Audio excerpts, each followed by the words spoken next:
Welcome back to the Solid Verbal Boys and Girls. My name is Ty Hildenbrandt. That fine gentleman over there, the one, the only, still. Let the music play a little bit. The incomparable Dan Rubenstein, sir. It's playoff time, baby. How are you?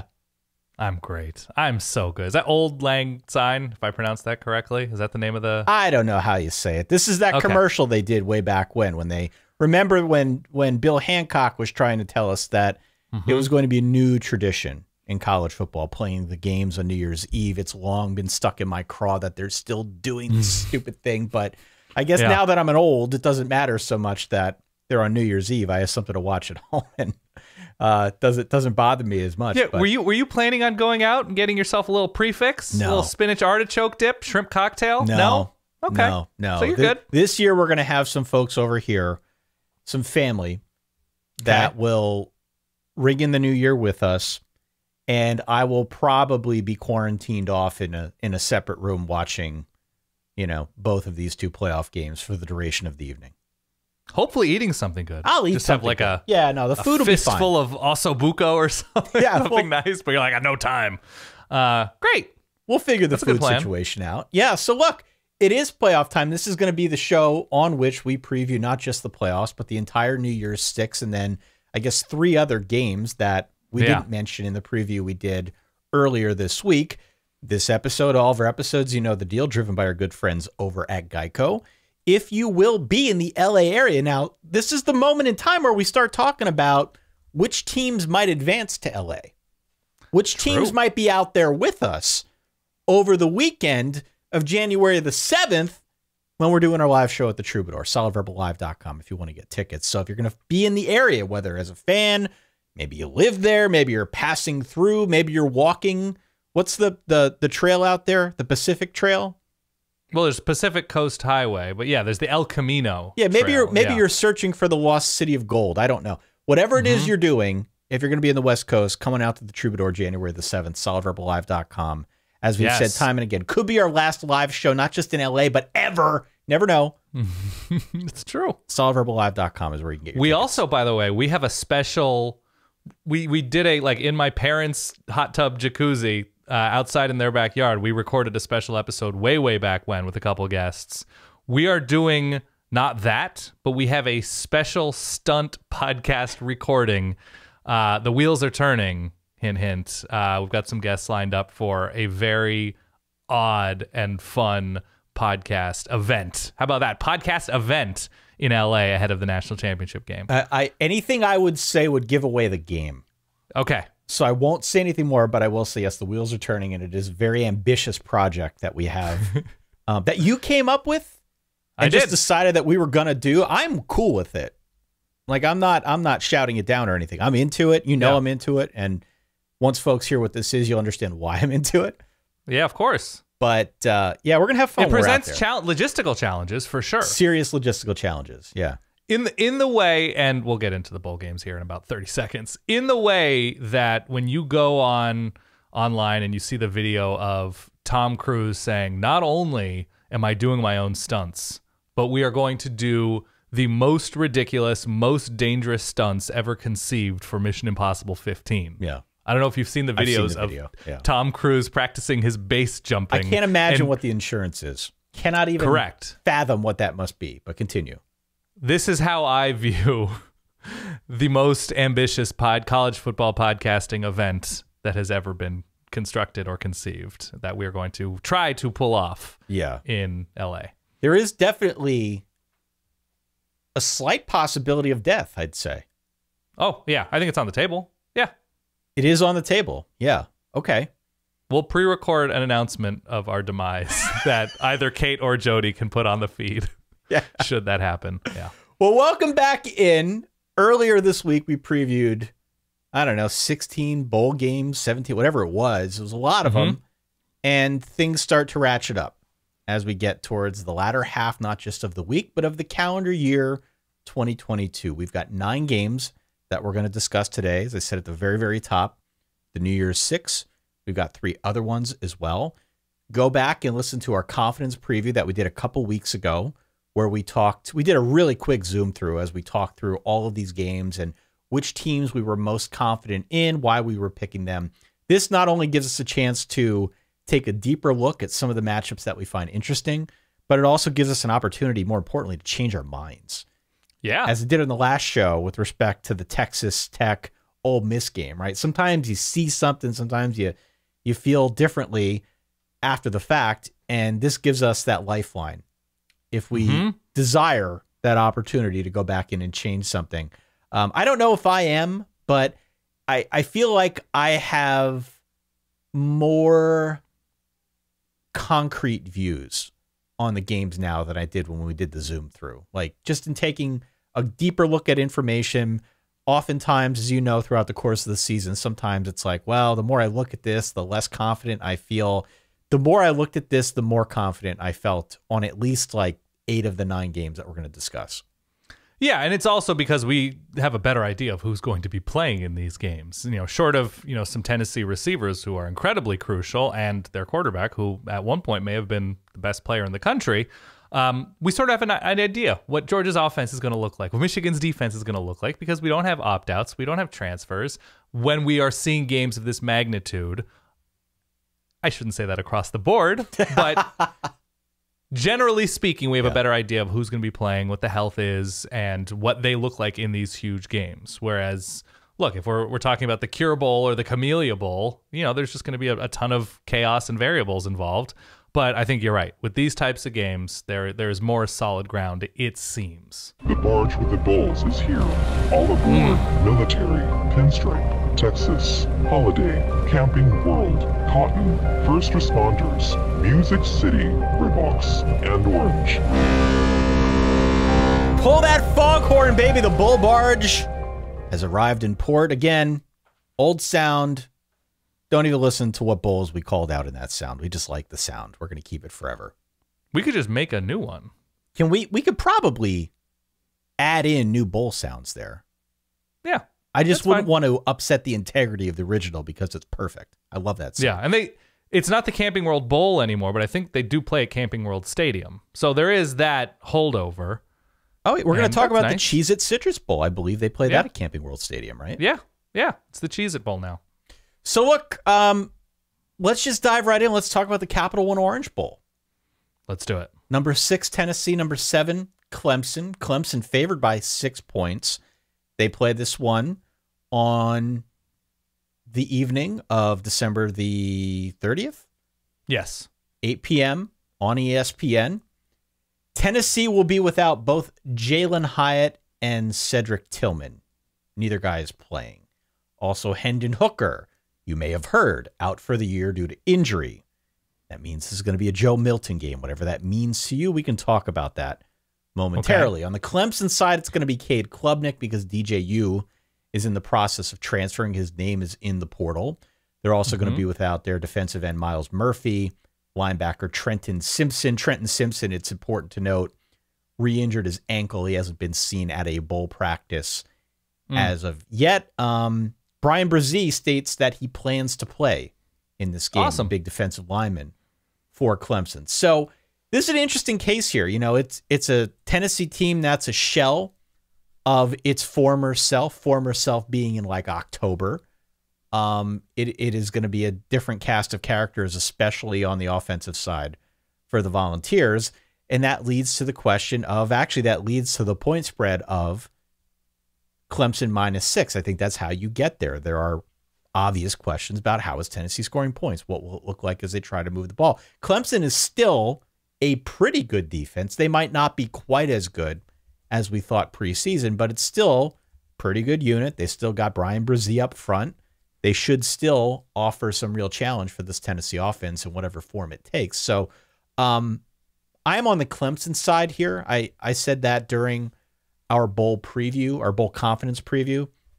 In terms of the point spread, I'm curious to get your thoughts on this one because this is probably one of the games with respect to the spread that I'm least confident in, but I still feel pretty good about Clemson. Yeah, Tennessee also without their offensive coordinator, Alex Golesh, who took the USF job, the head coaching job. So I don't think it's Josh Heupel's offense, obviously. So I don't know if that makes or breaks the game, but certainly a valuable piece for a record-breaking Tennessee offense. How do I feel about this game? I feel that both of these teams, kind of no matter what happens, should be pretty pumped about moving forward. Obviously, Clemson with having their quarterback of the future, and Tennessee with having their head coach of the future, which who could say that, right? Their offense, they've recruited well. They have their quarterback, obviously a Nico Yamaleva coming in, and I don't know if he's starting next year or going to be worked in, whatever the plan is at quarterback moving forward. But the future seems to be especially bright for both of these programs, unless somebody gets just destroyed and something is revealed to be an ongoing weakness. Right. These programs are both in great shape. I favor Clemson here because of Klubnik, because of the defense's ability most of the year. Now, the secondary had struggles. You go back to the middle chunk of the year, but they improved. I'm in on Clemson for this one for the reason of the last time we saw them, they were especially impressive against North Carolina, and Tennessee against the pass and defensively, the combination of just being beat up, not having their act fully together all year long. I just favor Clemson with the indescribable momentum of the moment. Yeah, I think. And Tennessee could well win this game because this year's Clemson, speaking of Clemson's defense, it was kind of a shell of its former self from yesteryear when the defense was a little bit more of a shutdown unit. Still very good, don't get me wrong, but Tennessee's offense operating at full capacity, you could imagine a world in which they beat Clemson. I don't think that's a hard thing to come up with at all, but the combination of the missing pieces for Tennessee, it just makes it hard to justify. I do think Clemson will be able to move the ball on Tennessee because teams have done that all season long as well. So it's not like Clemson's going to be limited on the offensive side. I think they'll put in a solid game. The over-under is 63.5 points. Kind of feels like a game to me that could go way under and be more boring than meets the eye for obvious reasons on the Tennessee side with having a new cast of characters run the offense. But even on the Clemson side, I mean, there were aspects of the Tennessee defense, especially the rush defense, that were appealing this year. It was better than expected. So, you can imagine a world in which Clemson tries to run, tries not to put too much pressure on Cade Klubnik early. They can't do it. It depresses the score and the under hits. That's sort of my prediction for this game outside of Clemson -7 or 6, whatever it is. I think the under 63.5 is kind of appealing. So, yeah, my counterpoint to that of it being point heavy is Joe Milton can bomb it downfield. I don't think Joe Milton's as good as Hendon Hooker. I don't think Joe Milton is as good with this crop of receivers as he would have been with a healthy Jalen Wyatt and Cedric Tillman. No, definitely not. Brew McCoy is really good. Like, there are still guys on this Tennessee offense that were not the headliners, but are playing in a system that absolutely takes advantage of their strengths and their speed and their ability to get downfield. And the offensive line we saw play consistently well, it seemed, in terms of improving year over year for Tennessee. So I still think that, the Tennessee offensive experience right now is still more difficult than what North Carolina was putting on the field at the end of the year. And now Tennessee with time, with smart offensive minds. I'm not fully out on Tennessee's ability to score and or win this game. Yeah. No, I'm not either. I'm not either. No, I know. My first gut instinct upon seeing this matchup and then going in and digging in was that I could see this being under 63. That being said, under 63 could still mean a lot of points and a really good game. Sure. So, and I hope that's what we get here. I hope it's not boring and, turnover laden or anything like that, but definitely on the Tennessee side, some questions.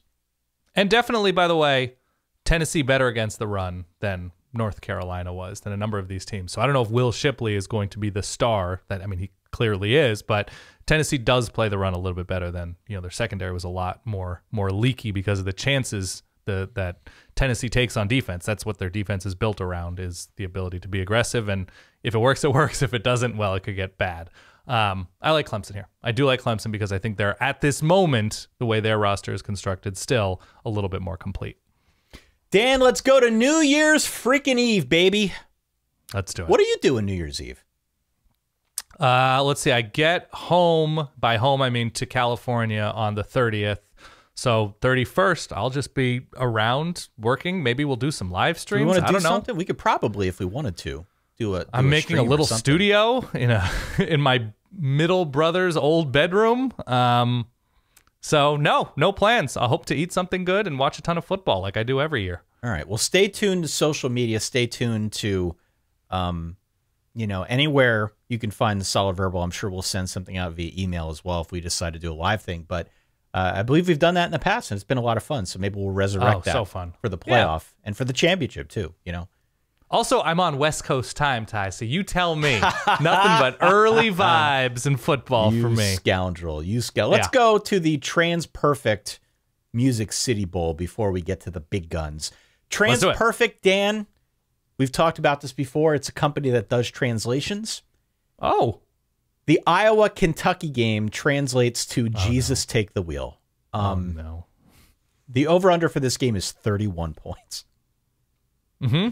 31 points. Iowa's favored by 2. They play this one in Nashville again earlier in the day, noon Eastern, on New Year's Eve. Just to recap where things stand for both these teams. On Iowa's end, Spencer Petras is hurt. Alex Padilla is transferring, which means that their third-string quarterback with no pass attempts will likely get the start. They've got another receiver in Arlen Bruce, who was third on the team in targets, who is transferring. It sounds like Sam Laporta, their tight end, is going to be back in time for the bowl, which is at least a target, something that they can use in the offensive game plan to try and score points on Kentucky. On the Kentucky end, Will Levis and Christopher Rodriguez declared for the NFL. They opted out. Kavasier Smoke is also in the transfer portal. Kentucky's in an odd spot. Destin Wade.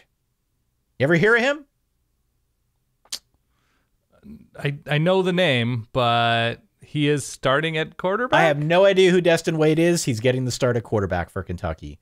Okay. Maybe I've heard the name because you mentioned it, but yeah. I've heard of Destin Florida and Dwayne Wade, but never Destin Wade. Also, the fourth-string running back, Jatan McClain, will get the start for Kentucky. Kentucky, again, had a hard time running the football this year, pretty much the full year through. So maybe Mr. McClain can do a little bit better. That's part of why they fired their offensive coordinator after the Bowls season. Brought back Liam regular season before the Bowls. So, and on top of it all, Mark Stoops says he still doesn't know who's calling plays in the bowl game. So, Iowa favored by 2.5. Nobody's crazy about Iowa. Obviously, we're not going to be crazy about Kentucky. This matchup kind of looks like a slow motion car crash, not just because of the offensive woes on the Iowa side, but because of all the transfers now on the Kentucky end as well. Where are you at with this game? Well, if the best thing in this game is the Iowa defense, and I'm a big believer in the nobody believes in him 11th string quarterback situation that I guess both teams are kind of dealing with, I'm going with the Hawkeyes here. I'm going with the Hawkeyes out of nowhere. If you remember, they haven't fielded good offenses in quite some time. But out of nowhere, they were amazing against, was it USC in the Holiday Bowl? Now, starting quarterback, and I think ISM was outside and had an enormous game there, so the talent level was certainly in a better place. I'm going Iowa, and I'm going Iowa confidently. How about that? How confident? Yes. I don't know. Not really that confident. Probably like a 3. I am changing my picks at the moment. Oh. I am changing my pick. I've only got 3 confidence points on this one as well. I'm changing my pick to Iowa for this matchup. Kentucky, again, I just said this a moment ago, but I keep coming back to it. Kentucky had problems on offense before all this, before all their best guys opted out. That's why they fired the offensive coordinator. So if they're going to bolt this thing together, they're going to put an offense together with the guys that are left. I don't think I like their chances against a really good Iowa defense. As you said, it still is a really good Iowa defense. It might not be pretty. This might be a really ugly game in terms of offense, but there is a sicko quality to this that cannot be ignored.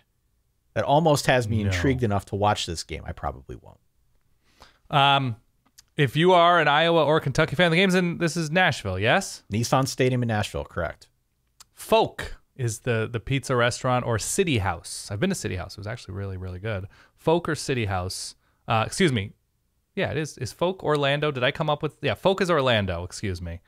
I'm going to verify this. But City House is definitely one of those. This is... I looked at the football stuff today. I didn't look at the pizza stuff as much as I probably should have. But it is Nashville. Folk Pizza, Nashville. That's what looks really good to me.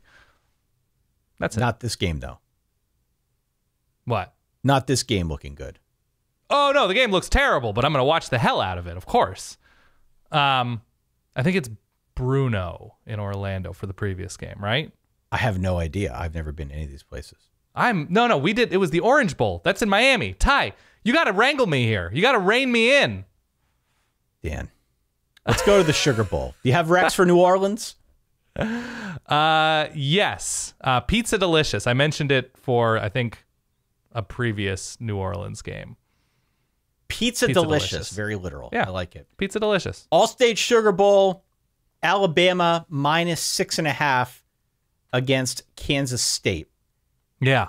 The point spread in this game shifted almost 10 points in favor of Alabama after it became known that both Bryce Young and Will Anderson were going to play. Now, we had talked about this on the show, assuming that they wouldn't play. Au contraire.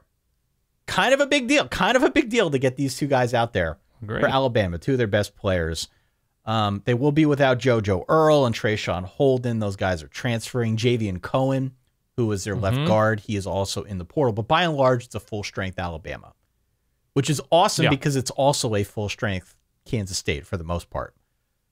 So a lot of folks out there complaining. I've seen it. They've emailed us. They've tweeted at us. They've just been talking amongst themselves about how the bowls are meaningless now, and it's not even fun to watch. That may be true for a lot of these games. If that's something that irks you, ask Siri to set a reminder for this game, because this is one that will be meaningful. You're going to get two good teams at full strength. In our confidence preview, I picked K-State outright, but with 2 confidence points. Obviously, because I'm picking hard over head there. Alabama's got more talent, especially now with both Bryce Young and Will Anderson playing. I do wonder, though, if they care about this game, though. You know, it doesn't quite fit my formula, my care formula, but it is something that you mentioned a few shows ago. Alabama in a spot, a game that otherwise is pretty meaningless postseason. There have been hiccups in the past during the Saban era, right? If you're an Alabama person, it's meaningless, to be clear. Sure. Not making the playoff, that's the level to which Alabama has ascended in the sport. Simply being good and not great consistently, especially away from home, is seen as a failure, which is wild and also crazy impressive. So do they care? Like, how much do they care here? They're favored by 6.5 points. Do you think Bama cares enough to win this game by a touchdown? Yeah, I think they care, and I think especially because it's the last hurrah of a few major guys for Alabama. I think they're going to care.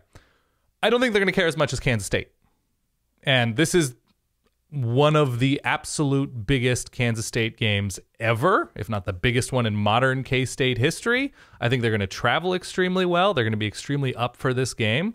There's certainly a talent disparity, but this also isn't an Alabama team that has, do they do anything especially great? No. Like, Bryce Young improvises better than anybody else in the country. But is their passing game full on great? Is their offensive or defensive lines in their totalities great? No. Is their secondary great? No, it is not. And so is their running back? It's not. And so they do everything very, very well most of the time. Secondary against Tennessee, not necessarily. But they're not a team that does any one thing well enough to dominate teams, good teams, for 4 straight quarters. And so that's what worries me about having a ton of confidence in Alabama. I'm going K-State here. And I think it's more heart than head, because my head says it's Alabama, because it's just the talent disparity is what it is. And over the course of 4 quarters, maybe it's a touchdown game for 2.5, 3 quarters or something like that. But then things open up with a pick 6 to Kool-Aid McKinstry or something. And that to me is the worry from my heart. But I like Will Howard. I like Deuce Vaughn getting loose against this Alabama front that hasn't been amazing against the run all year long. I like Malik Knowles and Phillip Brooks as guys who can at least make plays for chunks of this game. I like King Felix on the defensive line. Like, I just think there are enough pieces for K-State to justify my heartful-led pick. No. So I'm going K-State to cover in this game just because there's no accounting tie for heart. So I'm going K-State. Well, and also de facto national championship. De facto national to your championship. Point, right? This is a big deal for K-State. Chris Kleiman, by the way, maybe not at the Power 5 level, has sort of known what to do in the postseason. Won 4 national championships when he was with North Dakota State. So he's been big in the postseason before. He knows how to get a team up for a big game. And I think, to your point, K-State will be fired up. I think they will. There's no doubt to me that this game will mean more to them than it will Alabama. So I'm going to take K-State with the points. I'm going to stick with my pick of K-State to win outright with only 2 confidence points. The important qualifier here, the important disclaimer, caveat, whatever, is that I am also picking a little bit more heart over head. You know, like it's hard to ignore the Alabama talent.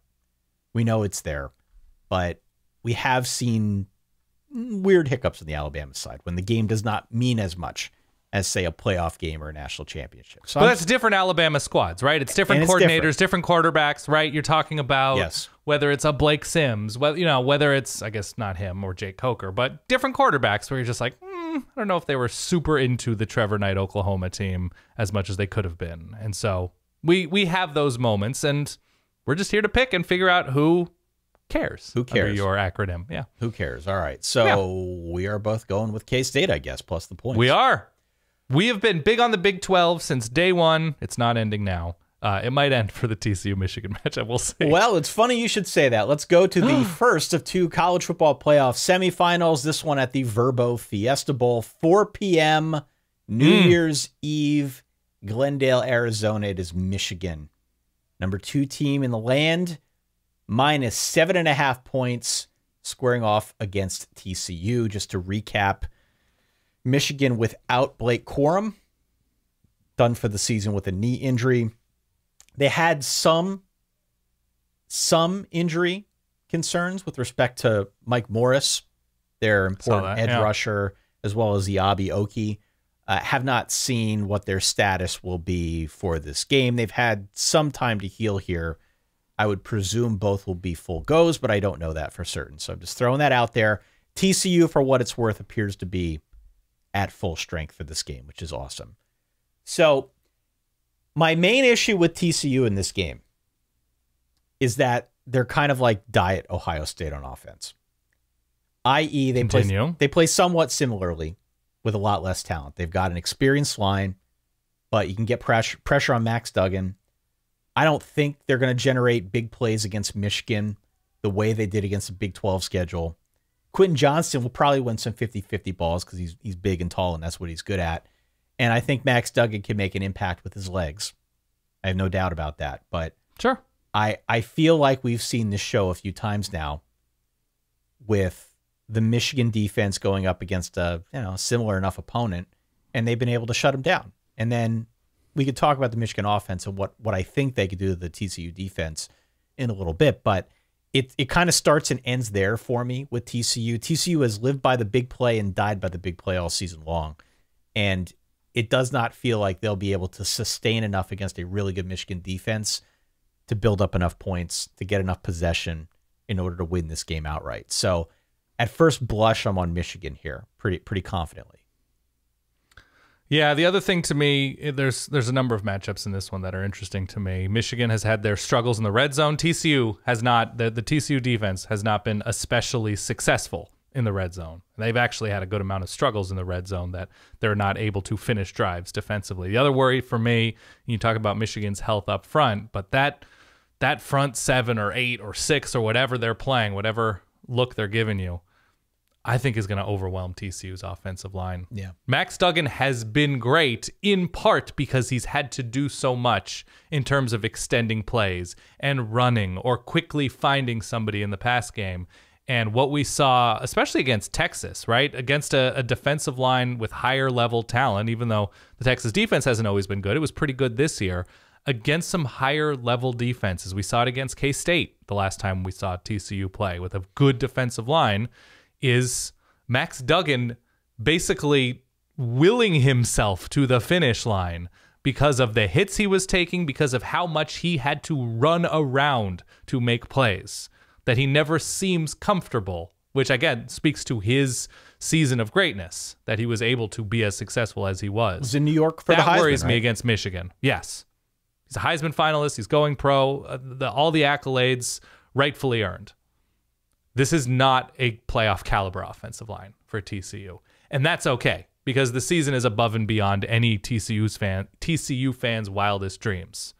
But this is not an offensive line befitting of the moment to me. No. And so for that reason, if you're going to give me the combination of quarterback and defense, Max Duggan holds up his end of the bargain. The defense has stood up some, but I just don't think when you have to play against Michigan on a neutral field, as Michigan that also gets healthier, I'm going with the defense. I'm going with a good quarterback who's not as good as Max Duggan yet, but I think there's more skill talent at the moment for Michigan, even without Blake Corum. That scares me, whereas TCU's kind of comes and goes, long stretches of guys not affecting games. Quinn Johnston, full on great, but I think I can count on more right now with the Michigan defense and the seasoning in these types of huge stage matchups. So yeah, I'm going with the blue here. And to the point of Max Duggan, all too often you see a quarterback who likes to run around back there, extend plays with his legs, and that's actually part of the game plan.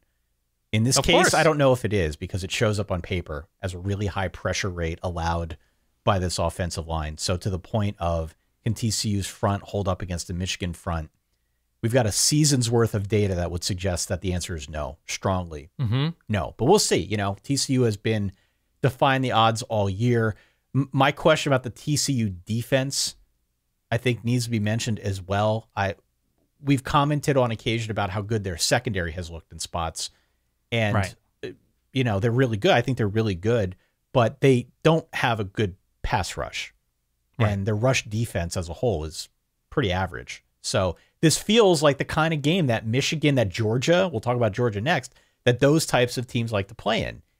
As in, they will wear you down, and then midway through the third quarter, pinata moment, big run, Donovan Edwards, big pass play. Like, these things have a way of building up over time and then just get the energy release as Michigan, as whoever goes for like a 85-yard score. And the game's over. Yeah. And that's how they win. So I could see that one.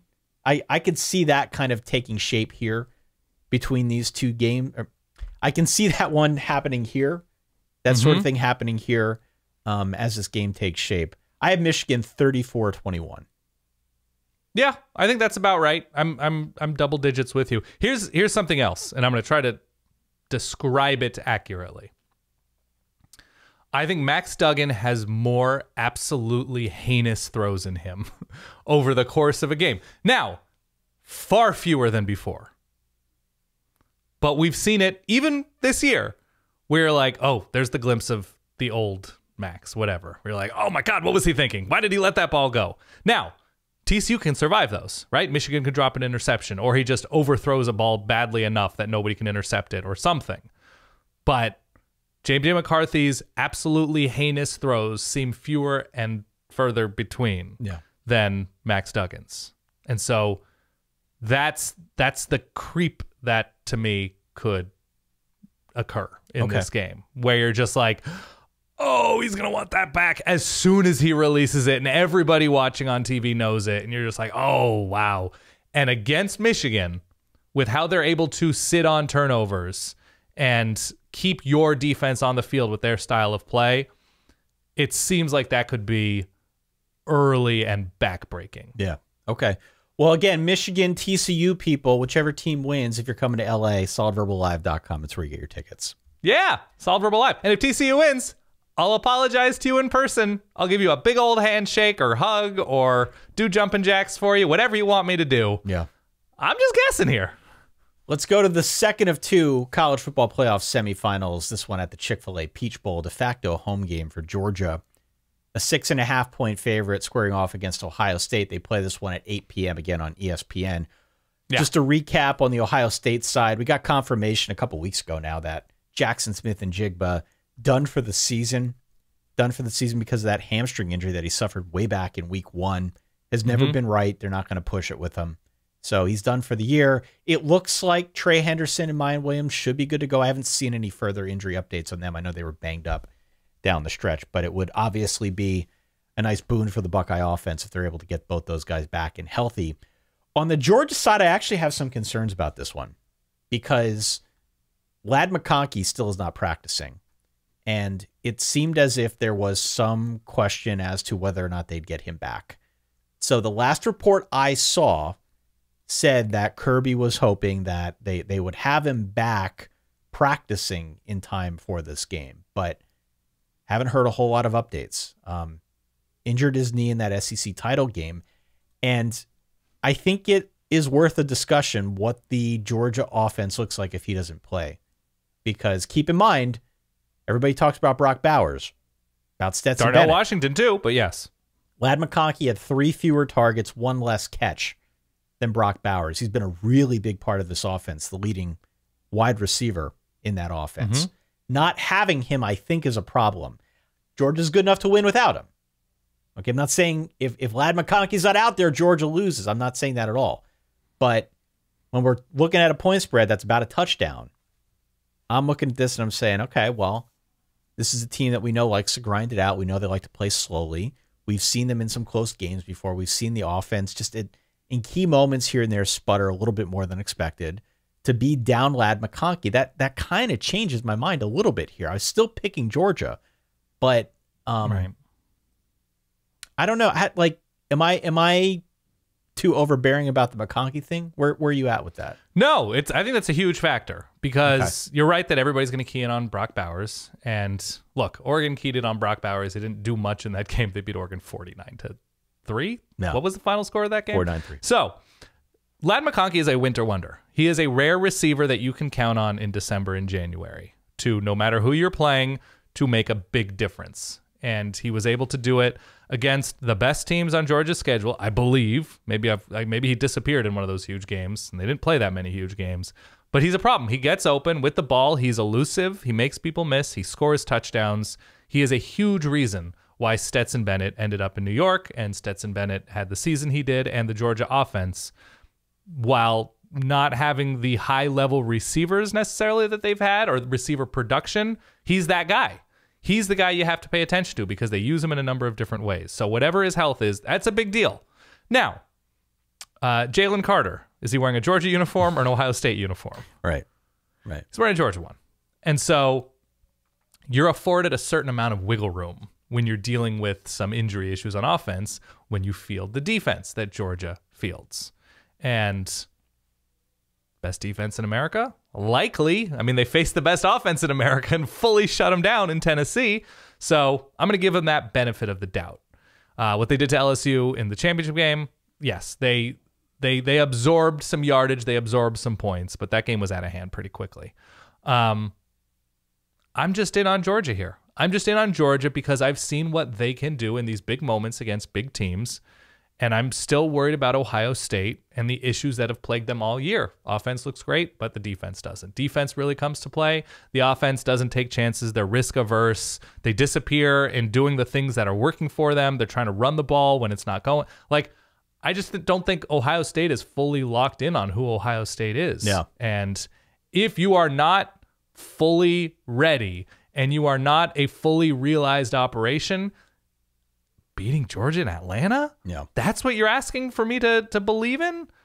I'm just not there. I think Ohio State, when Ryan Day is locked in, when CJ Stroud is locked in and not forced to make plays off platform, they'll beat anybody. They'll absolutely beat anybody. They've got a defensive line that is built to win playoff games. You saw the high end of JT Tuamalo in those big moments. Yeah. Incredible player.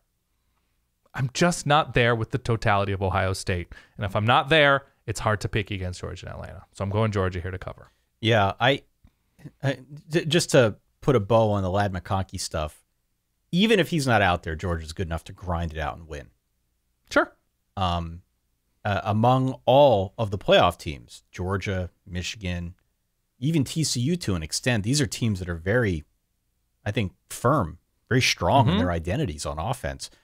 With Ohio State, it is a little bit of a multiple personality thing. You sometimes don't know what you're going to get there. And I'm hopeful. I mean, they were my preseason pick to win it all. I'm thrilled that they're playing this game, by the way. I thought it might be for the national championship, but I'm thrilled that we get to see these two teams match up. I think it's going to be really, really fascinating. But I tend to agree with you on the Georgia side here. I just think they've got a really good sense of who they are.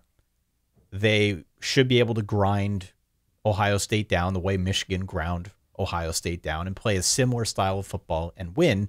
I am just curious about the offense. I'm very curious about the offense. So I believe the defense will be good enough to contain C.J. Stroud, but there's only so much you contain Ohio State. I think they'll get theirs. I think this is actually a pretty close game. So I'm going to go 31-28. Okay. I'm going to take the points with Ohio State. Okay. In favor of Georgia, 31-28 here. But Ohio State covers because, again, as of now, it looks like McConkey's out. Just a little unsure as to what that does to the passing attack and how that might affect Totally things. Reasonable. Yeah. Totally reasonable. And there seems to be opportunity throwing at Ohio State. We saw J.J. McCarthy, who struggled for large swaths of the year, going downfield consistently. There's a lot of shorter stuff, more conservative, just don't mess up, set things up for Blake Cornwell. Got loose. The passing game got loose against Ohio State deep, and that was the difference in the game. It was pushing Ohio State around a little bit on the ground and then popping it over the top to wide open guys. Yeah. Even without Ladd McConkey, Georgia's got guys. Whether it's the tight ends up the seam, whatever it is, Georgia's got guys who can get behind defenses. Dan, whichever team wins, whether it's Georgia, whether it's Ohio State, if you'll be coming out to LA, solidverbalive.com so you can get tickets. Yes. And if you're an Ohio State fan, I apologize. I'll hug you. I'll shake your hand. I'll do some jumping jacks, whatever. Just guessing here. But people recommend Antico Pizza in Atlanta. I don't think I mentioned one for Phoenix, right? I don't think so. I always love Pizzeria Bianco. So good. Orange Bowl's played outside of Miami. Old Greg's or Miami Slice for pizza in Miami. Miami Slice. Bruno is an Orlando pick. Sorry about that earlier. Okay. We got that figured out now. Yes. Okay. The important stuff. Let's turn the calendar to 2023, if you can believe it. Boo-doo-doo-doo. Wild. Monday, January the 2nd, 4 games to close things out. 2023 definitely seems like a sci-fi year, right? That you're watching a movie in 1995 where you're just like, all right, here's something funny that's going to be the reality in 2023. And it's just like, and you're like, oh, no, this is real now. This is where we are. Continue. This is where we are. 4 games here. We'll start off with the ReliaQuest Bowl. I'm not sure how much analysis we really want to do with this game, Dan. This is Mississippi State. This is Illinois. I didn't even look at the point spread. I kind of don't care. Right. The untimely passing of Mike Leach will clearly be lingering over this matchup. Mississippi State, decided that they wanted to play. They quickly named Zach Arnett, formerly their defensive coordinator, but now named him the head coach to try and stabilize the program.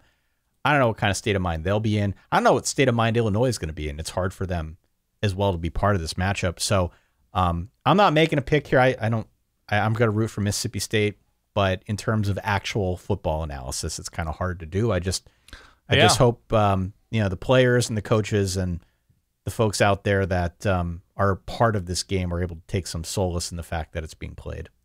Yeah, I'm openly rooting for Mississippi State. Yeah, because it would be hopefully a light in what I'm sure has been a very dark time, and hopefully there's some catharsis for the Mississippi State football community. I'm hoping for a good football game, like I am with every game. But Illinois down there, defensive coordinator in Ryan Walters took the Purdue job. But yeah, openly hoping for a good game and positivity for Mississippi State. Cheez-It Citrus Bowl, Dan. Mm-hmm. They play this one. This is the one in Orlando. This is the one in Orlando. All right, now give me the pizza place. Where's the pizza place? I think it's Bruno. Bruno looks very, very good. We got that. We're sure of that now. It's in Orlando. I'm positive. I'll send you a picture of it offline, Ty. If you're a Purdue fan, maybe go to Bruno instead of this game because LSU is favored by 14. I've got 35 confidence points on LSU winning this one outright. Kayshon Boutte coming back for 2023 will play. Jaden Daniels. Awesome. Still did not see for sure if he's going to play, but had the ankle injury. If he can play, he will play. I know BJ Ojulari is entering the NFL draft. I've just assumed that he's not playing, though I guess I did not see that. Maybe I should have done a little bit more research before I hit record here. But let's assume he's not playing. I don't know if it really makes all that much of a difference, Dan. On the Purdue side, you know what's going on the Purdue side. The coach left. The coach's brother is now the interim. The former great quarterback from Purdue came back as an interim assistant to ease in the transition. You talking about Robert Marv? Is that who you're referencing? No, I'm referencing Drew Brees, but is Robert Marv involved as well? No, I just know that you say Purdue great. You know, you got to be more specific. I got my guys too. Bob Marv, not sure what he's doing on January the 2nd. Anyway, Purdue is in kind of a really odd spot because of this. I remember years past when Purdue was kind of a trendy bowl pick. You would like to pick Purdue, sure. Especially last year. Crafty offense. I remember. I think I picked them last year. I don't know if that worked out, but I'm not going in that direction again this year. It just feels like LSU is going to be mostly at full strength. They played really well down the stretch. Purdue is going to be without a bunch of guys, notably their coach. They've also got some transfers.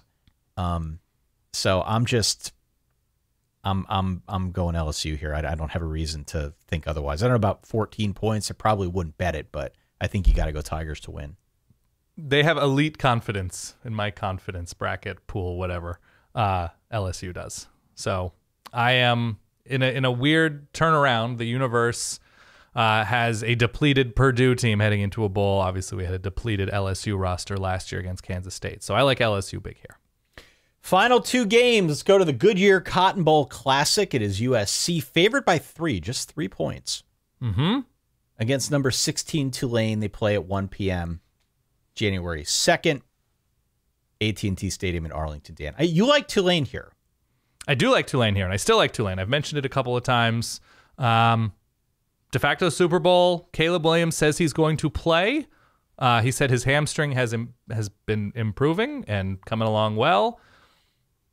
I love Caleb Williams and the Caleb Williams experience, and he is going to get his against the Green Wave. But USC was knocking on the door of the playoff, and so I don't think it's accurate to say USC doesn't care. They were 4-8 last year. This whole season has been an incredible experience, pretty much. Sure. Take away some Utah matchups for USC. So I think they're soaring. I think there's a lot of excitement within the program. Obviously, you know, the recruiting class coming in, the transfers coming in. You know, there's a lot of juice heading to a new conference. Like, there's a lot of positivity in the USC football universe. So I don't think they are so jaded that they are looking past the Cotton Bowl? Goodyear Cotton Bowl Classic, yeah. I don't think they're taking it for granted. So it's not an Alabama situation. I think they're happy to be there, happy to be in a big bowl. But I think there'd be more juice if you're USC and saying, oh, man, we're playing Penn State in the Rose Bowl. Man, we're playing so-and-so in the so-and-so. We're playing Clemson, right? That, like, we're back in this conversation of having a huge matchup on New Year's Day. Blah. All due respect to Tulane. Love me the Green Wave. Michael Pratt, all these guys, Spears. I think I like Tulane because of the juice in this specific game. Take a shot every time I say juice. I like the defense's ability to prevent big plays. I do not trust quick hamstring injury turnarounds. We've seen it before. We'll see it again. Speaking from experience, Dan Rubenstein, hamstring. Maybe it's too personal for me. But you can go as far as Columbus, Ohio, and talk to what we thought was going to be the best receiver in the country in Jackson Smith and Jigba. They're tough. And every hamstring injury is different. But what we saw in the Pac-12 championship game from Caleb Williams, hurt, was a fraction, a nothingness of his former self. And he was still making plays, by the way. But his game relies on that mobility and that athleticism. And so I'm going Tulane here. Look, they get the USC defense. We should all be so lucky in our lives to have the opportunity to run into, through, over, around, and by the USC defense this year. And Tulane will have that opportunity. So I think Michael Pratt's pretty good. I'm going Tulane here to win this game and USC to move forward in a very, very good spot in the sport. Yeah, Michael Pratt, by the way, kind of in a surprise, announced that he's coming back to Tulane. There was a lot of speculation that he might throw his name in the portal. We talked about him on one of the portal shows that we did, but Pratt coming back, which is a nice get for the Green Wave for Willie Fritz. They had a great season. It is, I think, important to note that Willie Fritz squared off last season in Norman against Lincoln Riley, and they almost dumped them. They were like a 31, 32-point underdog in that game and took Oklahoma to the limit. So, you know, that's kind of the story of Willie Fritz, kind of the story of this Tulane team. It's a good coach, man. Yeah, they beat Kansas State earlier in the year at the point in time that went down. What was it, week 2, week 3? We're kind of furrowing our brow like you lost. It was an Adrian Martinez Kansas State, but yeah. But even still, you lost to who? To Tulane. But Tulane, I think, is a legitimate team. They're actually really, really good. I don't buy that they can score with USC, and I get that their offense is good and that it has a very inviting circumstance going up against that SC defense, but I don't know, man. I can't get myself to the inviting circumstance. Ty, you are a wordsmith. Look at you. I cannot get myself to that point where I believe Tulane's good enough on offense to beat USC. Well, like, do you think Tulane could beat Oregon State? I see what you're doing here. Maybe. I don't know. I'm just saying you don't necessarily need a killer at quarterback. I know. To beat USC. I know. I just can't get with USC enough to the point. I can't get there. Okay. I would probably go USC minus the points. Okay. But I hope it's a close game. And I think it will be a close game. I think Tulane will acquit itself pretty well. I'm hoping. Final game, the Rose Bowl game. Pizza, I think it's Layla, the woman's name, Leila in Dallas for a quality pan pizza. Looks really good. Number 8, Utah. Number 11, Penn State. Utah favored by 2.5 points. Of course, getting the traditional kickoff, the 5 p.m. slot. Rose Bowl in Pasadena. Are there any good pizza spots in Pasadena? Pasadena specifically, I don't know. I got a couple in LA. You can do Apollonia's in Mid-City. Secret Pizza, an incredible looking pop-up. New York style. Really real, or New Jersey style, really. Secret Pizza. Isn't it sort of defeating the purpose if you name your pizza place Secret Pizza? Well, it makes people feel like they're in the know, right? You want to make your eaters feel good about them. What did they say in Swingers? It's not about knowing where the best places are, or only the best places in LA are the places that you can find or that nobody knows about. Yeah. Secret Something bars. Like I botched that quote, but Secret Pizza. Okay. Yeah. Go to the Dresden. That's where they go in Swingers. That's right. Parker Washington opted out for the draft. Joey Porter opted out for the draft on the Penn State side. On the Utah side, they got some injuries to contend with. Tavian Thomas done for the year. Dalton Kincaid, their big tight end, also going to be out injured in this game. I've made my opinion known. I'm very biased in this one. I want Penn State to win. I'm a proud Penn Stater. So I will find everything I can in my power to pick the Nittany Lions here. I think this should be a awesome football game. I think this will be a really, really good football game. And I think the reason that I favor Penn State is because, at least offensively, they have more ways, I think, right now that they can beat you than Utah. Right. Utah can put up points. They probably will put up points, but it's not like they're going to square off against the USC defense again. This is a pretty good Penn State defense. And I think they'll be able to keep things in check enough, give their offense enough room to work with. It's also not a great Utah defense. It's not a shutdown Utah defense. They give up points as well. So I just feel like with the weaponry Penn State's bringing to town here, Sean Clifford's going to be playing. It's I hope his last game in year 15 for the Nittany Lions. He will kind of leave it all out there on the field. Many of their key contributors from the season are underclassmen, so you would presume they're going to play pretty hard as well. I don't know. I'm on Penn State here plus the number. I'm on Penn State here as well. And I like Utah. I like Cam Rising a good deal. And what is it? Jaquindon, let me get the name right, Ty. Jaquindon Jackson. That's right. Who has sort of become a really strong offensive weapon for Utah. We've seen his emergence the back half of the season. Offers something interesting. But yeah, Utah has been without their top edge rusher and Van Fillinger for a good chunk of the year. I think he hurt himself. Was it in the Wazoo game? Ahead of the Wazoo game? And so I'm worried about the game changers for Utah. And even though Penn State's without Joey Porter Jr., is there a receiver who's now going to run wild without having that matchup?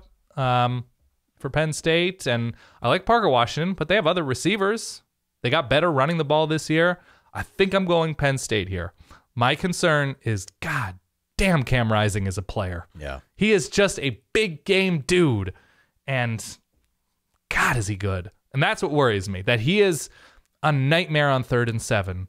Now, without both of his tight ends, without his starting running back, just, I don't know, man. He is such a chicken wire and duct tape type quarterback that you hate to play. No. That's what gives me pause, that they have the better quarterback, Utah.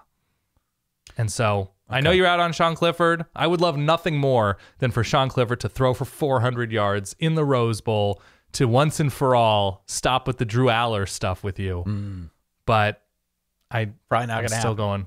Not going to happen. Okay. I'm going Penn State. I'm going Penn State because I think the defense is the best thing in this game. And if there is a thing that can win this game, it is getting to Cam Rising on those scrambles, on those extensions. And I think Penn State has that ability. So I'm going State.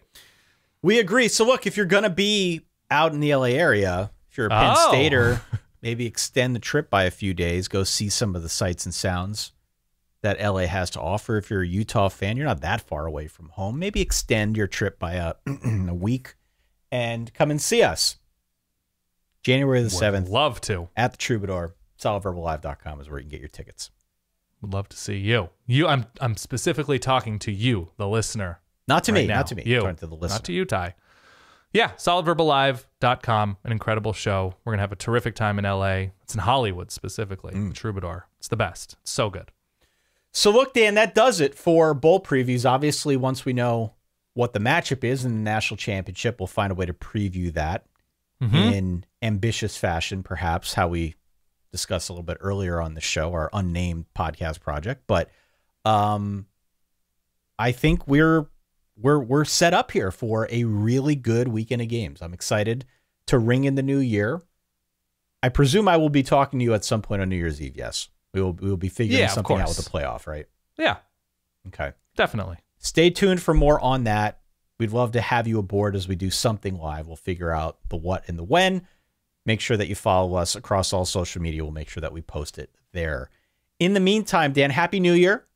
Hey, to you as well. Happy New Year to our Verballerhood. If we don't talk to you beforehand, enjoy your New Year's Eve. We will talk to you in 2023, at least in podcast form, the next time you download the show. For that guy over there, Dan Rubenstein, for myself, Ty Hildenbrandt. Stay solid. Happy New Year. Peace.